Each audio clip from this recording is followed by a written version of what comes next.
Bueno, hoy quiero mostrarte esta plaqueta electrónica. Esta plaqueta electrónica es de un aire acondicionado que ha sido cambiada porque ha tenido problemas en el sistema electrónico interno y obviamente que sale mucho más barato reemplazarla por una universal que repararla. Aparte, una vez que se empiezan a romper los componentes, se cambia el que está roto, pero seguramente ya hay otro componente con problemas, así que siempre es mejor reemplazarla. Pero voy a aprovechar esta placa electrónica para mostrártela y para ayudarte a comprender cómo funciona. Tenés que conocer algo de electrónica siempre. Bueno, en primer lugar, cuando vos enchufás el aire acondicionado, la energía eléctrica va a llegar a esta placa, ¿sí? En uno de estos dos puntos va conectado, por un lado, la entrada de energía eléctrica, como por otro lado la salida al compresor. Y en este punto acá, en este cable cortado que vemos acá, azul, viene el neutro. La fase acá y el neutro acá. Esa es la manera de conectarlo. Esta placa se debería reemplazar por una famosamente conocida placa con PG. ¿Por qué? Porque no tiene las tres velocidades diferenciadas, sino que se maneja de manera electrónica la velocidad. Vamos a ir paso a paso explicando porque va a ser muy largo, así que te voy a explicar solamente lo que es la parte de entrada de tensión y de 220 voltios, que es esta placa electrónica. Bueno, como te decía, en un lugar va la fase de entrada del enchufe y en el otro lado va el neutro. Ingresa por aquí la energía eléctrica y lo primero que tiene que pasar es por un fusible.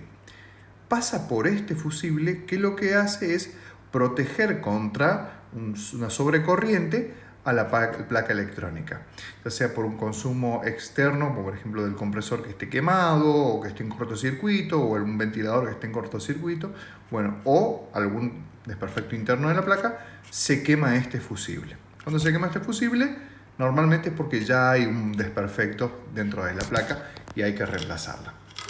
Bueno, ingresa por acá y alimenta todo el circuito interno de la placa, ¿sí?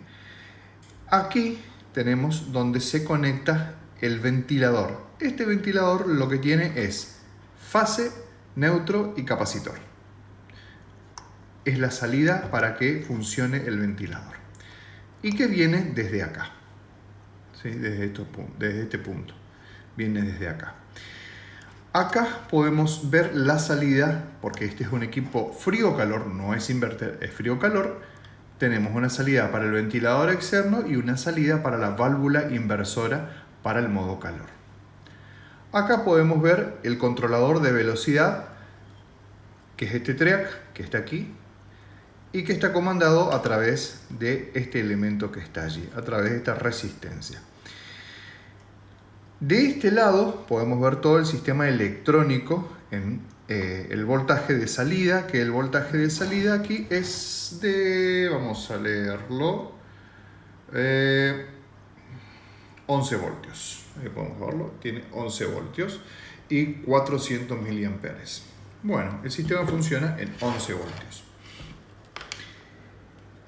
De acá, de la alimentación, necesitamos luego alimentar la parte electrónica de comando, que funciona en 11 voltios. Entonces, sale de acá fase y neutro, que viene por esta alimentación, llega hasta acá fase y neutro, viene al transformador, baja de 220 a 11 voltios, llega acá, a este punto, positivo y negativo, pero por supuesto sigue siendo corriente alterna. El sistema electrónico funciona siempre en corriente continua, no en corriente alterna. Por lo tanto, aquí se ha colocado unos diodos que son básicamente compuertas que funcionan. Fíjense, unos están para un lado y los otros están para el otro lado. Funcionan como compuertas que dejan pasar en un sentido la energía eléctrica y en otro sentido no. Y convierte la energía eléctrica en corriente continua pulsante, de corriente alterna a corriente continua pulsante. Este capacitor sirve para mejorar el tipo de corriente continua para que entre una onda un poquito más continua y no tan pulsante. Y bueno, estos sistemas también. No voy a entrar en detalles muy profundos porque habría que estudiar electrónica para poder comprenderlo, pero conociendo el circuito uno puede realizar mejores trabajos, ¿sí?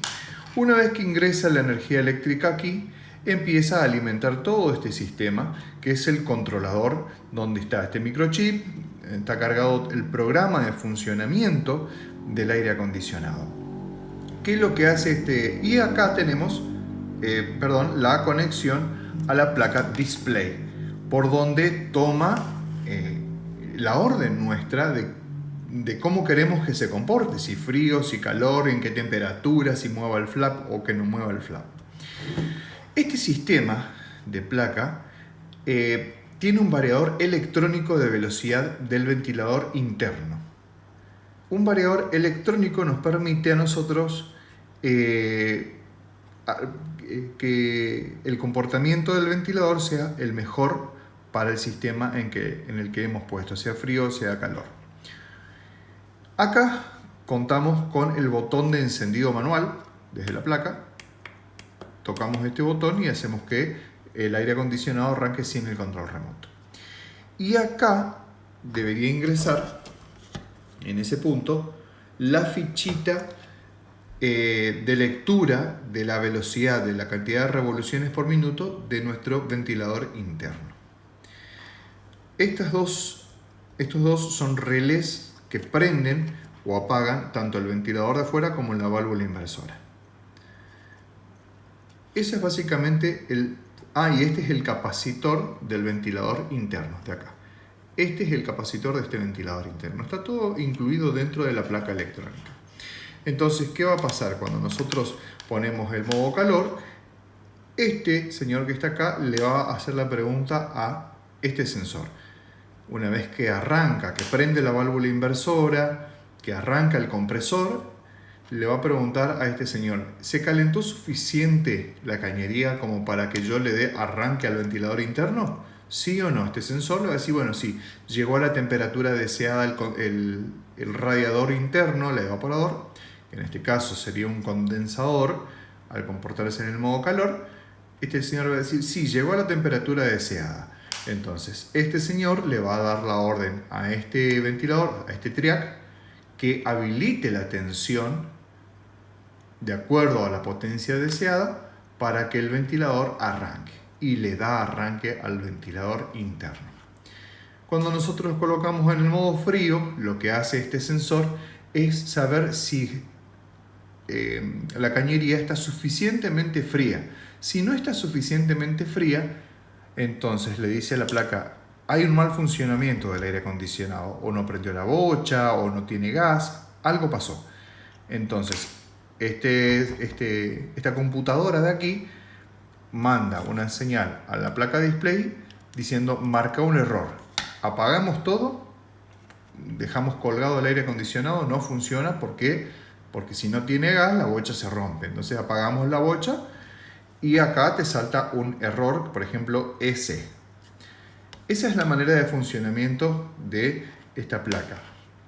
Acá tenemos el sensor de temperatura ambiente. Entonces, cuando la temperatura ambiente, si el aire acondicionado está funcionando bien, si la temperatura ambiente llega a la temperatura que hemos seteado con el control remoto, este sensor le dice a esta computadora: ya llegamos a la temperatura, corta el compresor. Y este sistema de control hace que aquí adentro, el relé que está acá adentro, corte y apague el compresor. El ventilador sigue funcionando adentro, pero el compresor ya no funciona más. Este que está acá es el emisor de sonidos. Con esto podemos escuchar, cuando encendemos, escuchamos el pip, sale de acá. O cuando lo tocamos con el control remoto, seteamos, hace un pip, sale de acá. Bueno, eso en cuanto a la placa principal. Y la placa display cuenta con este display que nos va a mostrar distintas instrucciones: si está funcionando, si está el timer prendido, si está en modo de deshumidificación, si está en modo frío, en modo calor, en modo eco, la temperatura que seteamos, a la temperatura que está en el aire. Este de acá es el receptor del control remoto. Esto es lo que se suele romper, y muchas veces tenemos que cambiar este receptor. Cuando el control remoto ya no funciona, a veces es este sensor de acá. Lo reemplazamos y sigue funcionando y tomando bien la lectura del control remoto. Así que